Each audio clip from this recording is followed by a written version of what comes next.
Guys, we're back. The House of Mastery by Artists at Work. Your host, Abad Gomez, owner of Aces Painting. And today's guest is going to be Luis Ponce, president, founder of Commercial Painting. We drove 5 hours here to get a bunch of golden nuggets from him. And today, he's going to reveal some secrets that you guys might have never heard. But thank you so much for giving us the time of day, Luis. Please share to the audience who you are, why you're so big here in the Bay, and how you're changing the industry here. All right, well, first of all, man, I just want to commend you guys. You came with your team. That's pretty amazing. You're in the small minority of people that are proactively looking to improve themselves and their business. So well done on that. Audience, let's give a round of applause to Abad. So I dish it back to you. And so I am just, I'm a second generation painting contractor. The way I would describe myself is I'm just an ordinary person trying to live an extraordinary life. That's my mission, right? So glad to be here. Yeah, I'm glad to hear that. And I could see that. I mean, we've actually spent quite a few hours already with Luis. He was showcasing his projects, kind of giving us the ins and outs of his shop. And one of the things that I could tell you guys is that he's super humble. He's super humble in the way that he approaches his people, how he interacts with his team. So I could see that right now, the interaction, man. But you're actually doing a lot of big things here in the Bay. So I really want to go into depth how you got in the industry, kind of tell us a little bit of your background, how you got into the industry, what are your goals for commercial painting, and just give the audience a little bit more information about that. For sure. Like I mentioned, second generation, my dad started a company in 2001. So I've been in the industry for a very long time. I've painted thousands of homes. And so like a lot of family businesses, especially Hispanic, right? You're going to end up working there in the summer. And I started there when I was about 16 years old, working on and off in the summer. And then just when I became an adult and I got married, I just decided to take this profession a little bit more serious. So my dad and I, we relaunched the company, became a partner there. We grew it. It was pretty cool to work with my family, learned a lot of lessons, as you may know from working in a family business. And we launched Commercial Painting 3 years ago in 22. And it's been a blast, fun ride. We're out here to really change the industry, and especially in the Bay Area. Got it. Sweet. So I don't know if you remember, so I want to give a little bit more context to the people watching, but I had sent out a message to you when you started your Instagram account. And all I can remember, and when I was driving here, I was talking to my team, and I was mentioning to them that I sent out the message. I think you had about maybe 200 followers. I know that you were just upcoming, but I had seen all of the reels and just kind of the content that you were putting out there. And I noticed how you were marketing your company. And I was like, man, this company is doing some crazy stuff out here. And it's in California. So one, I looked at it as like, damn, this guy might be my competitor. And I noticed that you're in San Jose. So I'm like, all right, you know, it's pretty good to know that. But when I reached out to you, I told you, hey, man, how did you get into the commercial realm? And I know that we didn't know each other. So all I remember was like, hey man, go to Eric Barstow's program and you know more about it. And for a second, when he sent me that message, I was like, man, this guy doesn't want to help me out. Maybe I felt that way as I kind of like he gave me a pushback. But I took the program and I'm in the program right now. And I was able to get a lot of information on how to run your business and a little bit what we talked about earlier today. After that, your account has gone from 300 followers to like, I think you're close to 4,000. What changes did you see when you were running a company with your dad and then you were moving forward to actually create commercial painting, going into the Instagram, and it's like, what did you notice from the market that made you want to be like, hey man, I need to get in this here? Well, the first thing I want to mention is, again, I want to commend you on reaching out. I think the younger generation, they're more willing to collaborate and work. You know, the older generation, right, baby boomers, they didn't really collaborate. Everybody's on their own. So I do see a lot of just the younger painting contractors willing to do what you did. So again, well done on that. And so I do think that we understood the VCP process that I learned in my networking group, BNI. We knew that as a brand new company, we needed to have visibility, right? That's what the V stands for. And then as we had increased visibility, we're going to become credible, right? It's the credibility, and then it leads to profitability. So our first hire from day one was actually a content creator, right? We brought someone in-house, and we knew that we needed to make content from day one. Got it. Yeah. Got it. And I know we talked a little bit about how that made a difference in your business, making sure that you're putting yourself out there in the community. What, I guess, advantages have you seen on being able to get that following? But also, what, I guess, perception have you noticed in your community and over on the Bay Area when they see commercial painting? Have you noticed any of the differences? What our social media content did was it always gave us a perception that we were bigger than what we always were. So even from, first year, they always thought we were a much, much, much bigger company and that we had been around for a long time because the content we were posting, we were doing some bigger projects, but also, we shot it in a way that did make us seem larger. And that really helped us because as customers were considering us for their projects, it gave us the credibility to get the job because they determined, seeing the content, that we could handle their project. Got it. So that's one of the things that I saw too. When I saw your company, I was actually thinking that you guys were a big company. Now, after getting to know you, you started at 2022. You got your license the same time I did. The difference is I feel like you have systemized your company in a way that it has blown up and has been really beneficial. One of the things that I took from you was just the networking, being in these events, making sure that you're marketing for your ideal client. And I don't want to go too much in depth about that, but what I do want to get at is that perception, because I remember seeing the commercial painting, the colors and everything, and how you looked at in Instagram. I really thought you were an older company, and I mean, so you're very well professional in the videos and everything. So I was like, man, this guy has probably been, for a second, I actually thought you guys were a franchise company for a second. So now moving into that, are you considering that for commercial painting as you grow? Are you considering, growing a franchise company? What are your goals for commercial painting? Well, I'm glad that you mentioned that because that actually was the goal when we came up with the name. The look, everything was that we wanted to be perceived that we were a big enough company that someone else would want to buy a franchise, right? Right now the goal is to just service the entire Bay Area. We currently do, but we would want to have multiple locations. We wouldn't necessarily want to franchise it at the moment. What I would love, and part of the vision for the company, is to have team members that can grow within the company and manage a location so they get to experience entrepreneurship without having to take the full risk.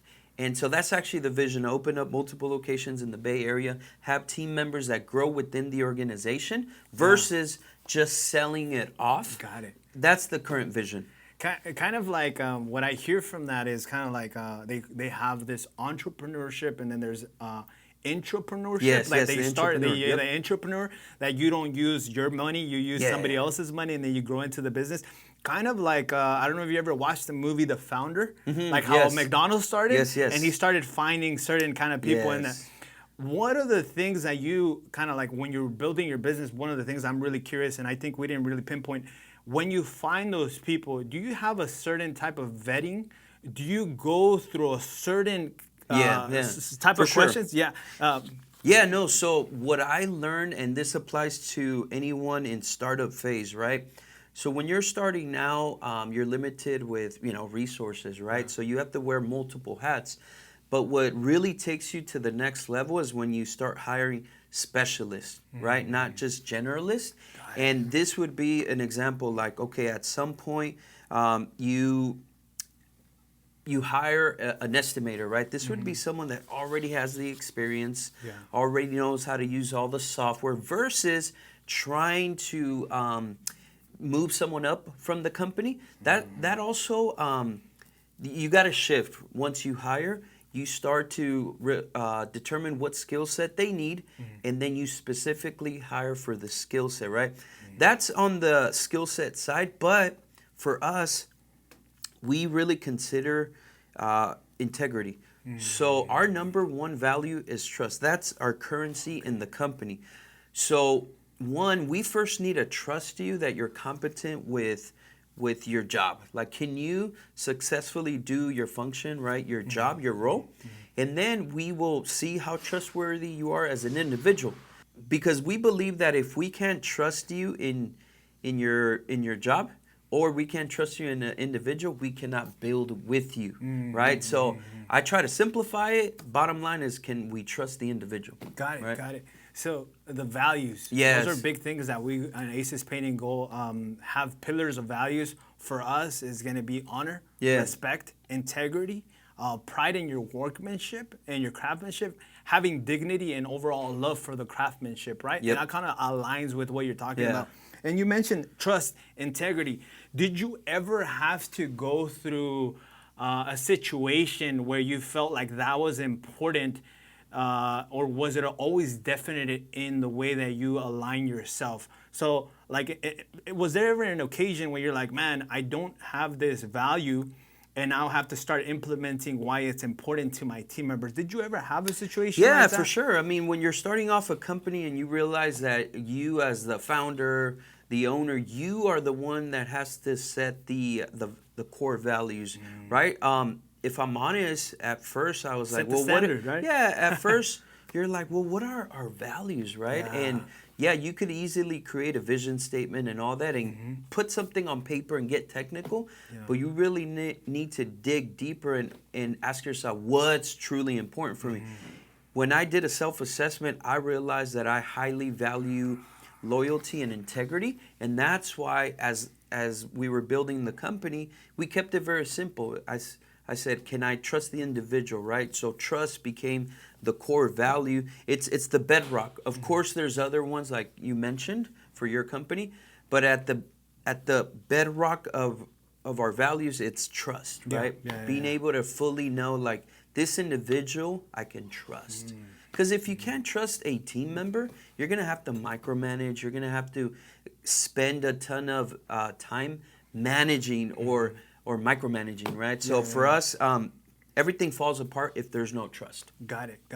That makes a lot of sense. I think that's one of the challenges as you start growing a business. I think a lot of the challenges that a lot of painters have, or just a lot of business owners have, that they don't have or implement values into their company, and it doesn't create a foundation for them, so that the employee, it's kind of like how I see it is you attract.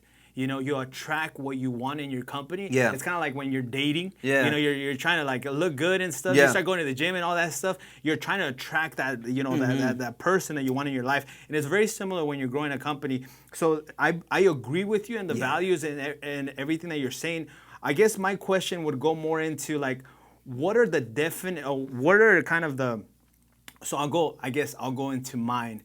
So one of the things for me was like when you were working with the company before, sometimes I would probably say that I defined my values based on how I define myself, right? So like when I was working for a company, and I don't know if you ever worked for a company before, but there were certain things that you would do that maybe you're like, you know what, 5 minutes, I'll get it 5 minutes out early. Or you know what, I'll just, take a 45-minute break. And as I started growing my company, I realized, man, whatever you did was probably going to come back to you. You started understanding it. That's when you start really, like you said, you have to really exemplify those values as a leader. Now, so would you say that that's something that you really kind of abide by? Like you exemplify those values? And we walked the project with you. So like when we were walking the project with you, you could exemplify kind of that sense of loyalty. The conversations that we had, you mentioned loyalty a lot. The conversations that I heard you, they're all based on loyalty, integrity, and somewhat when I saw you in the morning start of your team is that trust, that sense of trust. And right now that you're able to sit down with us for an hour and just spend some time with us, you must have a lot of trust with your team. How long did that take to curate within your company? Yeah, well, I'll bring it back a little bit. In order for you to really unearth the values for your company, you got to go back to your identity, right? So, for example, when I view myself as a leader, right? That's my identity that I've subscribed to. That determines how I act in every setting. So I ask myself, okay, what would I do in this setting if I'm a leader, right? And so what I've realized is that the people that don't catch the culture is they've never thought about their identity, right? Because those that see themselves as leaders or men of integrity will have actions that follow the identity that they subscribe to. So for us as we're starting companies, before we figure out what our values are, we need to really have clarity on our identity.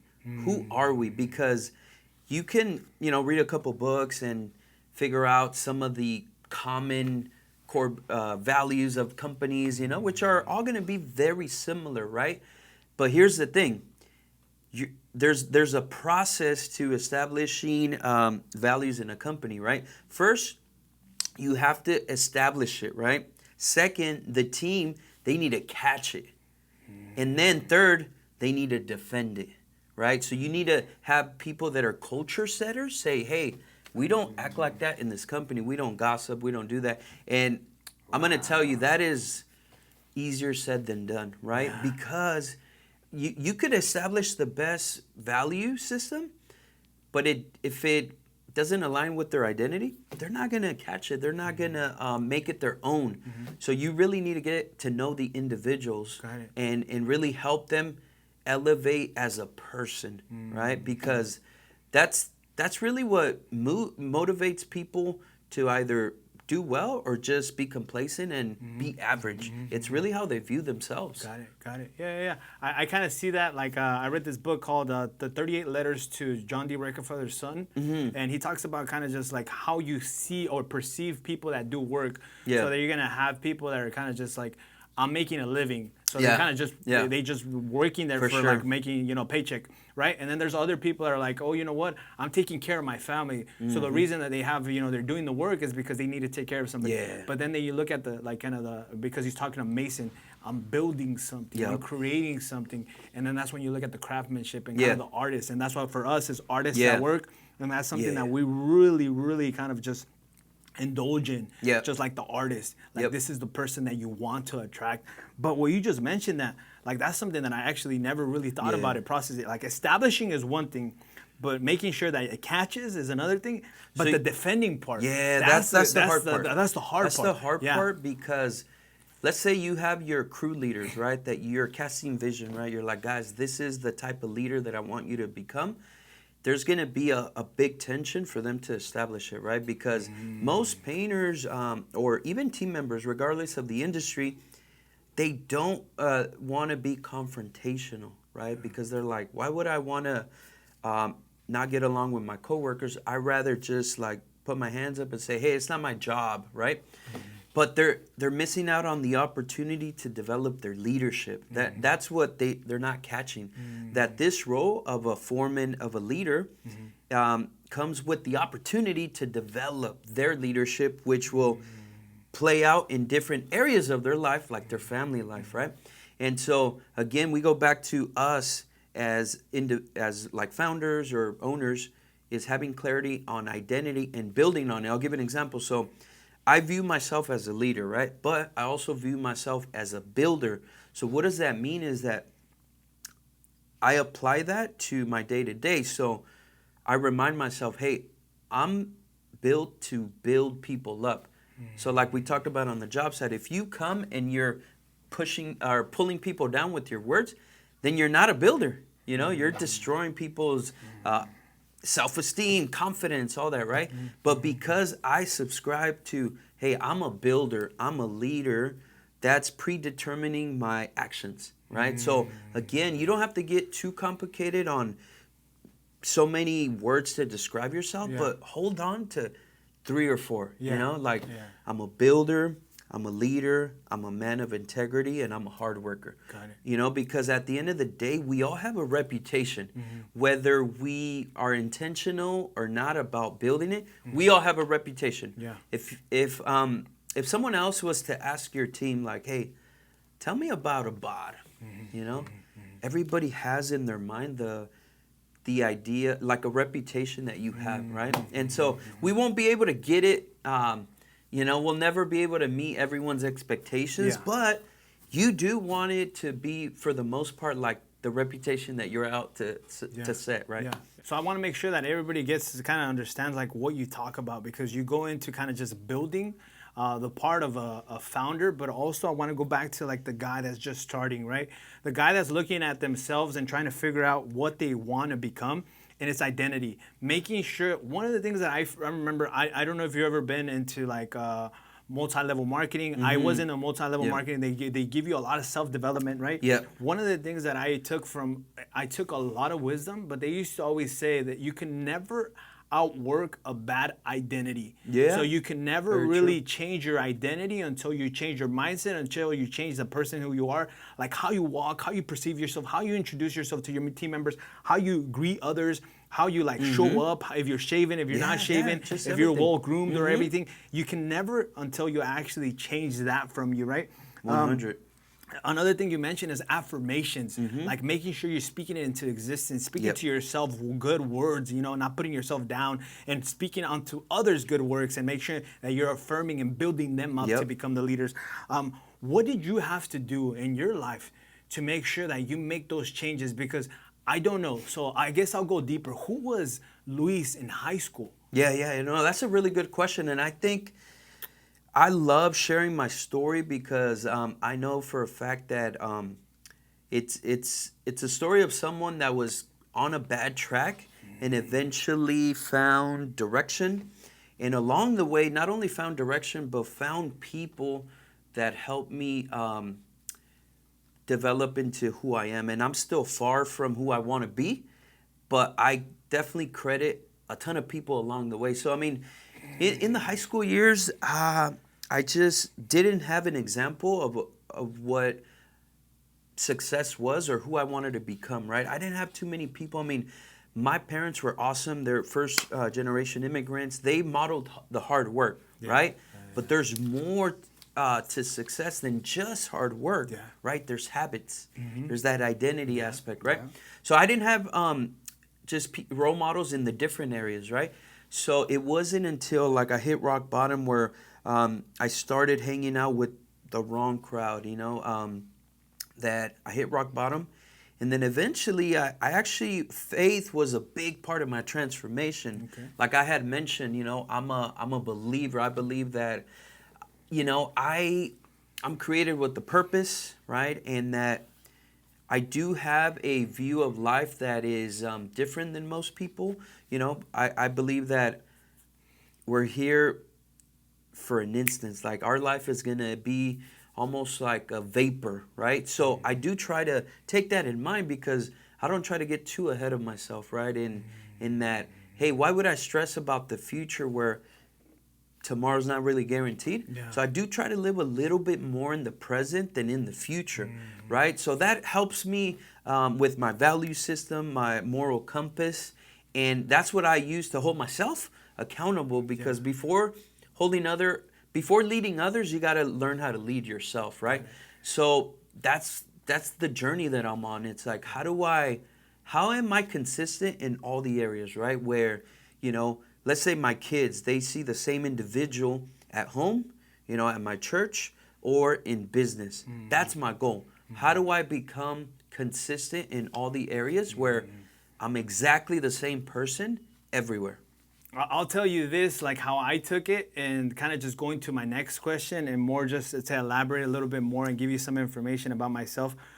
When I was in high school, my dad was a painter, like I mentioned to you. Yeah. And in reality, man, I didn't want to be a painter. I used to hate getting Yeah. dirty. I didn't like getting, you know, paint on my hands. Yeah. I didn't like doing any of that stuff. So I tried every single job just to make sure that I get my dad off my hands. Yeah. You know? And then I had kids young. So I had to provide. Yeah. So I'm over here trying to provide, trying to like think about what I'm gonna do in my future. And also one of the biggest kind of chip on my shoulder was like, I didn't want to be a statistic. So when I was looking into like to see what I wanted to do, Yeah. I was like, man, I don't like school. Yeah. So I go to the CSOB. They used to do a class in Ventura where I'm from, and a college class. It was 3 courses that you go, and I used to show up every single day and just show up, sit down in the desk, And I was like, man, is this really what I want to do? Yeah. Just really ask myself, right? I don't know if you've ever been through something like that. And, sure. I was like, you know what? I don't like this. I'm just going to go into the field. But when I went into the field, like you said, habits, I saw I was doing the same thing that everybody was doing. I was working, and yeah, you can make decent money if you know how to put it away, right? Yeah. Or if you work hard, but all you do is have to work. Working Monday through Sunday, working holidays, working every single, just extra hours, 12, 14 hours, night shifts and all that stuff. And I was struggling, man. I had no vision, I had no plan. And it wasn't until I met a friend, I got introduced into life insurance. Not even had to do anything with contracting, man. So like, I go into life insurance, I sit down for life insurance, and then I get out and I meet one of my friends that I grew up with in junior high. And I see him, and he's killing it, man. He's building basically an insurance industry. He has like over 50 insurance agents around him and stuff. And that's when I realized that what I wanted to do, I wanted to build something. So I took everything that I learned from there, and I took it back. And that's when I got into I got my contractors. But it was never to paint. It was to build, to create something, to create like generation, I guess a business, how you see now wealth, so I could pass down to my children and just be able to leave wisdom behind. What was your transition when you're saying, hey, you know what, I'm going to this bad path, you find your faith, but what was it that you're like, hey, you know what? I can actually do something with this. Yeah, for sure. I mean, I could identify that I also felt stuck, right, as a painter. I also didn't really like school. I felt like that wasn't for me, right? I wanted to go straight into working. And I had to really figure out that if you are just constantly looking to the destination, so for example, having the dream job or creating these goals, without learning how to enjoy the journey, you're going to arrive and be unhappy, even your dream job, right? So once I discovered that it wasn't really about necessarily what you did or, what I did, but how I did it, right? And then I just started to discover the beauty behind it, right? Where I was like, oh, wow, this is pretty cool, where I can start something, have an idea, become an entrepreneur, and then build something, right? And then look back and see what we were able to build. Yeah. That's where I found the satisfaction, not just arriving to the goal of like, oh, we want to reach certain amount in sales or a certain amount of locations. Those are good to have, right? But the biggest game changer is really finding the beauty in the journey, as cliche as that sounds, because I've seen too many people unhappy where they're just focused on that ideal life. I'll be happy when this happens and this and that. And so I think I would say that I discovered how to find that joy in that process. Got it. So now, while I'm trying to grow the company and get to the goals that I have, I'm enjoying, And the other thing is really asking yourself, am I enjoying what I'm building, right? Do I enjoy working with the people I hired, right?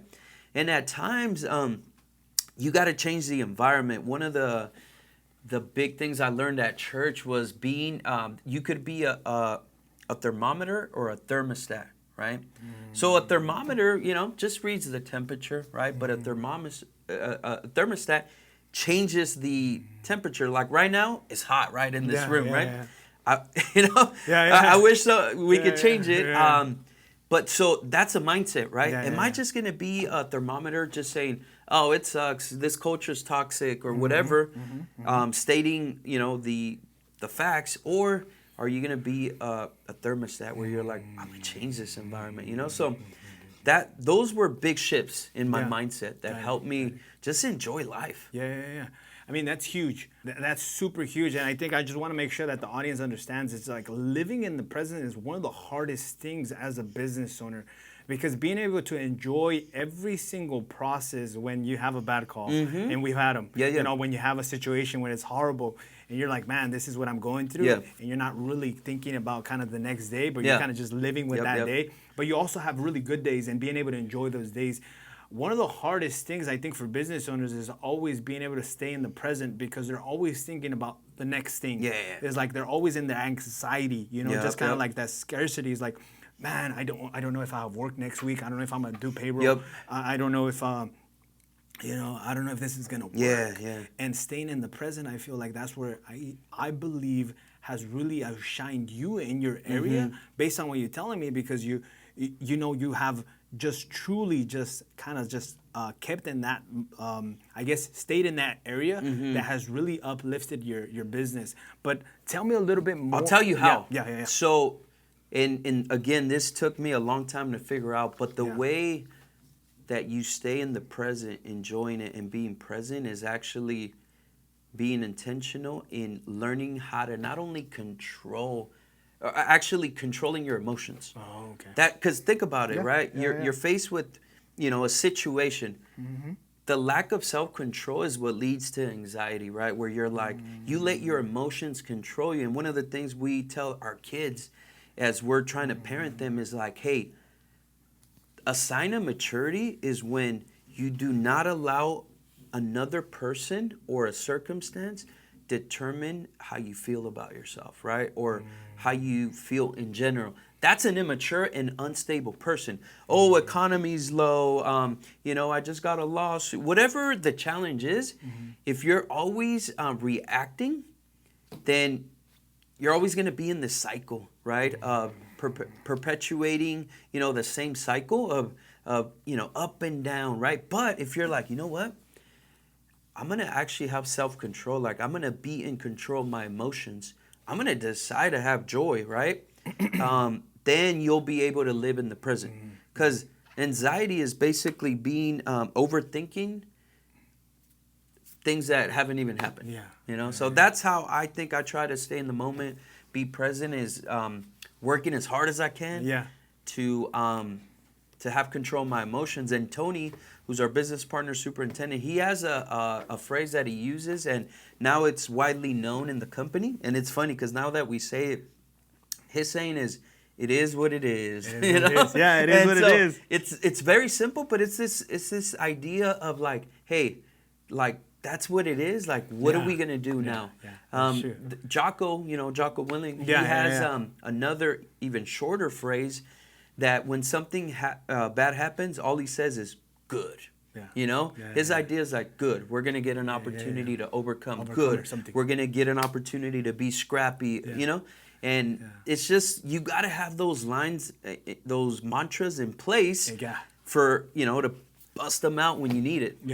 So I agree. Feel free to take them. They're free, guys. Yeah, right. Good.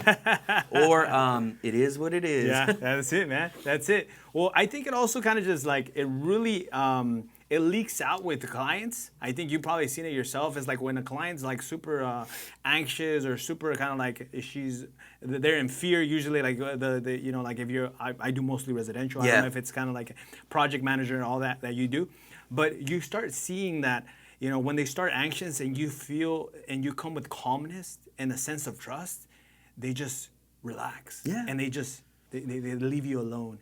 And we were just talking earlier. Yesterday, they stole a power washer from us for my truck. I don't know if it was open, whatever the case. They opened it. They stole a power washer. It's sorry to hear that, man. Yeah. It's $800. My condolences. And you think about it. My brother calls me in the morning. He's like, "Hey, bro, did you lend somebody the power washer?" I'm like, "Who am I gonna lend it to?" Yeah. He's like, "I think they stole it."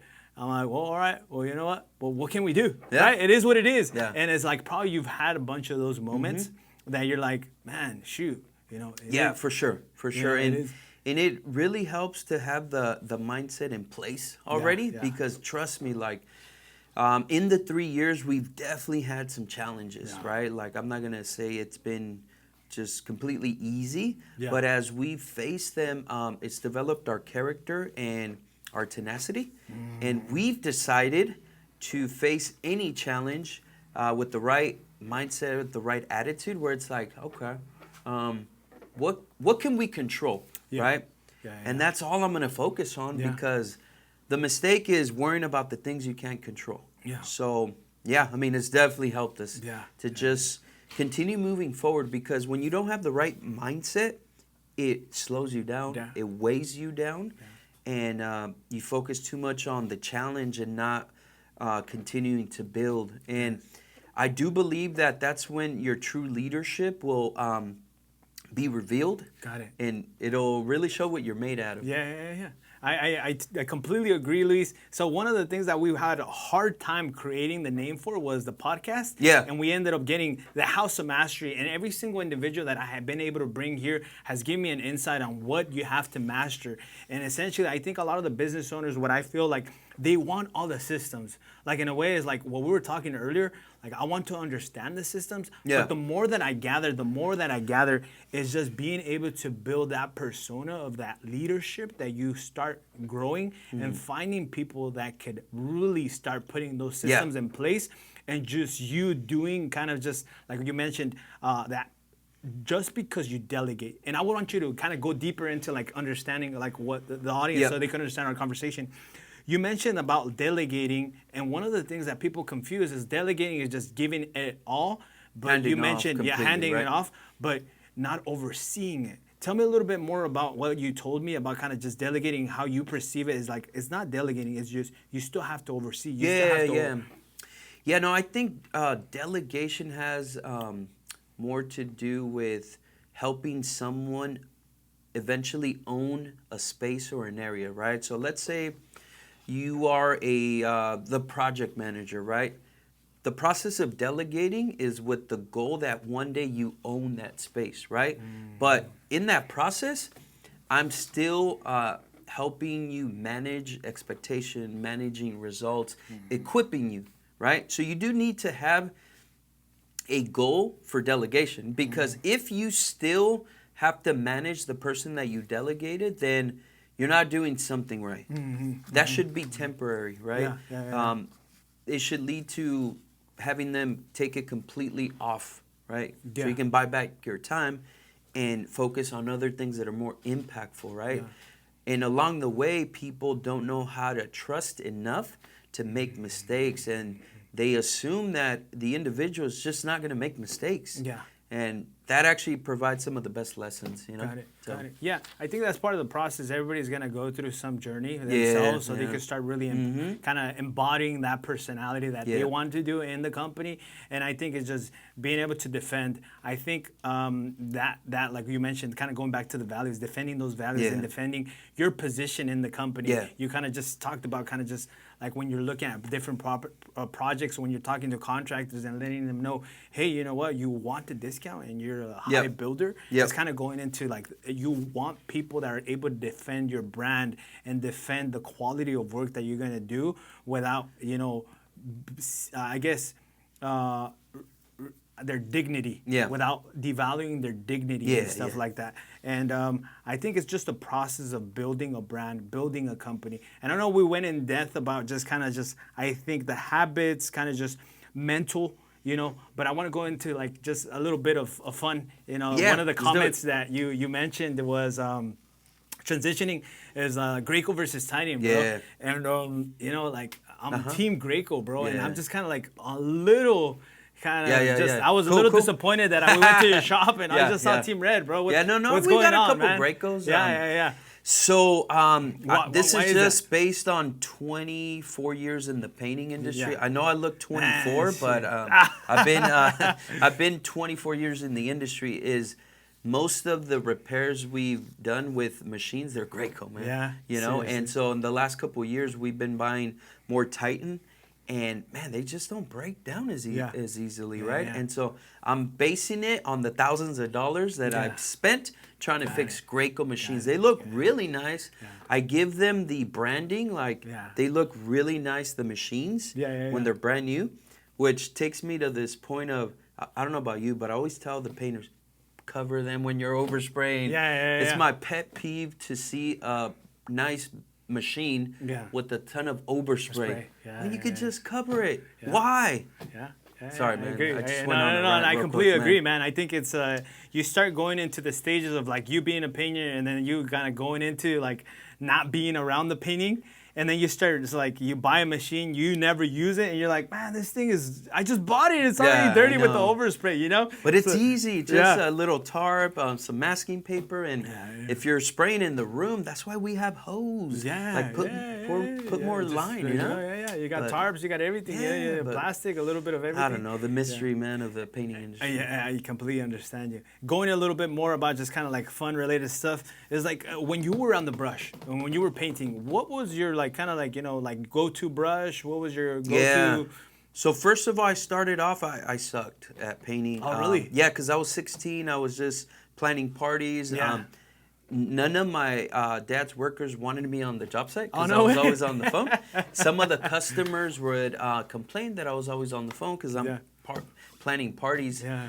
But it wasn't until I got married that I took it serious, and I would say Coronas, man. You Those you like things the are Coronas? Smooth, yeah. Oh yeah. All right. Yeah, they're Sweet, a little bit more man. expensive, but I'm a Corona guy.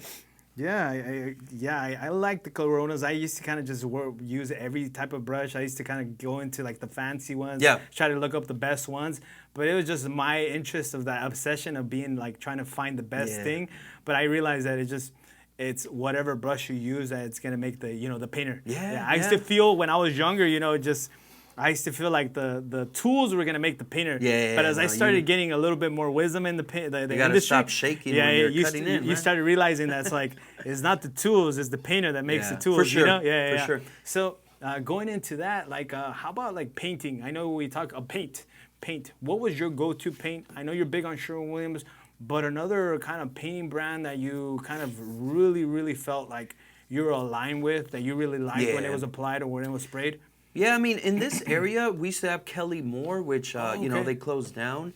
But right now, our main brand is Sherwin. Got it. Like I was mentioning, I'm big on loyalty, and here's the way I see it. If I'm doing business with a brand, if we have a paint failure, I expect them to back up their product because we have to back up our work, right? Yeah, Stand behind yeah. our work. And I recently had a really big project where Dunn Edwards just, bad decisions, bad rep, decided to basically leave me stranded. I proved to them that it was like a product failure. Yeah. And they just said, no, we're not going to stand behind it. I said, okay, that's totally fine. Yeah. I'm going to switch to Sherwin.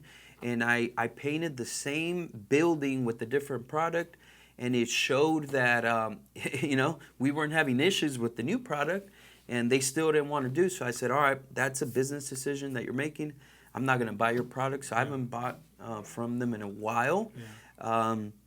And they're definitely missing out on thousands of dollars, And That's so, huge, man. Yeah. And it's all because, one rep just decided, it's not even their money, man. Like, Yeah. they should have prioritized the relationship Yeah. and know that any sort of loss is actually part of business. Yeah. If I have to do a callback because my team missed the mark, I already know that's a part of it. I Yeah. prioritize the relationship, the reputation, because I know experience. down the line, Yeah. they're going to remember that I stood behind my work. And I couldn't believe that a company so big Yeah. didn't know that lesson, that business principle. Yeah. So That's sorry, yeah. DE. Yeah, that's unfortunate to hear, but you see it very common. And one of the things that I could probably attest to is Sherwin-Williams, even if they have messed up, they do back up their product. They give you something back, Yeah. or they make sure Yep, that yep. they maintain that customer experience. Yeah. And we're big on customer experience, and that's something that I feel Yeah. like you're aligned with yourself.